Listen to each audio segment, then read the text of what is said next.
Assalamualaikum warahmatullahi wabarakatuh. Shalom, Om Swastiastu. nama budaya, salam kebajikan. Talipun. Kami dari kelompok 2 RBL TPB 25. Sebelum itu kami akan memperkenalkan diri kami masing-masing. Nama saya Faisal Azhari dengan NIM 123460050 dari Prodi Teknik Perkeretaapian. Nama saya Leonardo Sitorus dengan NIM 123460042 dari Prodi Teknik Perkeretaapian. Perkenalkan, nama saya Fenty Fatimah Tuzahro dengan NIM 123460046 dari Prodi Teknik Perkeretaapian. Perkenalkan, nama saya Kaleb Safan Dafsi Barani dengan NIM 123230076 dari Teknik Geomatika. Perkenalkan, nama saya Novel Fahri Nazif dari Teknik Perkeretaapian dengan NIM 123460041. Sebelumnya, perkenalkan nama saya Keisha Nadira Eltom dari Prodi Teknik Kelautan dengan NIM 123300057. Membawakan judul Penerapan Hukum Faraday dan Hukum Lenz pada Kipas Angin Sederhana. Hukum Faraday. Hukum Faraday adalah hukum yang menjelaskan tentang hubungan antara jumlah listrik yang digunakan dengan massa zat yang dihasilkan baik di katoda maupun anoda pada proses elektrolisis. Hukum Faraday dibagi menjadi dua, yaitu hukum 1 yang berbunyi sebagai berikut. Massa zat yang didapat pada elektroda ketika proses elektrolisis sebanding dengan jumlah muatan listrik yang mengalir. Rumus dari hukum Faraday 1 adalah sebagai berikut. W sama dengan E kali I kali T dibagi F, atau W dibagi E sama dengan I kali T dibagi F. Kemudian bunyi hukum Faraday 2 adalah sebagai berikut. Massa zat yang dilepaskan pada elektrolisis berbanding lurus dengan massa ekuivalen zat itu. Berdasarkan bunyi hukum Faraday 2, maka rumusnya adalah G sama dengan ME atau G sama dengan AR dibagi X. Hukum Lenz. Hukum Lenz adalah hukum fisika yang menjelaskan tentang arah arus induksi. Dalam hukum ini, arah arus induksi selalu mempunyai arah tertentu. Arah arus induksi selalu menghindar dari medan magnet yang menimbulkannya. Hukum Lenz juga dapat dipandang dari sisi medan magnet. Penerapan hukum Faraday dan hukum Lenz. Salah satu penerapan nyata hukum Faraday dan hukum Lenz adalah perangkat kipas sederhana.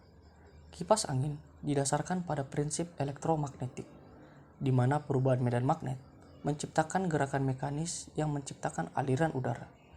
Kipas angin adalah alat mekanis yang menghasilkan aliran udara melalui bilah berputar atau yang disebut kipas angin. Fitur sederhana ini menyembunyikan prinsip fisika dasar yang menjadi dasar pengoperasian kipas. Untuk alat dan bahan yang kami gunakan pada percobaan kali ini terdiri dari: yang pertama ada beberapa stik es krim, yang kedua ada lem tembak, yang ketiga ada 1 buah baling-baling, yang keempat ada 3 buah magnet, yang kelima ada 1 buah pena, dan yang keenam ada 2 buah kumparan kawat tembaga.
Kelebihan yang pertama yaitu portabilitas.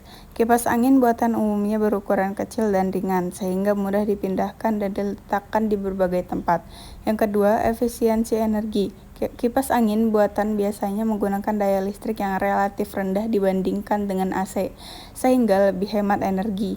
Yang ketiga, biaya operasional rendah. Biaya listrik untuk mengoperasikan kipas angin jauh lebih murah dibandingkan dengan AC. Yang keempat, fleksibilitas pemasangan.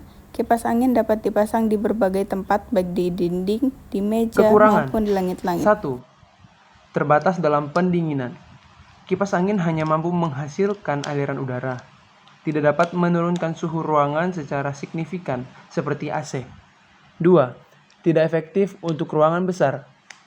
Kipas angin kurang efektif untuk mendinginkan ruangan yang luas karena jangkauan anginnya terbatas. 3. Terbatas dalam fitur. Kipas angin umumnya hanya memiliki fitur dasar seperti pengaturan kecepatan. Tidak ada fitur canggih seperti timer Dari atau hasil pengatur analisis suhu. dapat disimpulkan bahwa hukum Faraday dan hukum Lenz dapat dengan baik menjelaskan prinsip kerja kipas angin sederhana.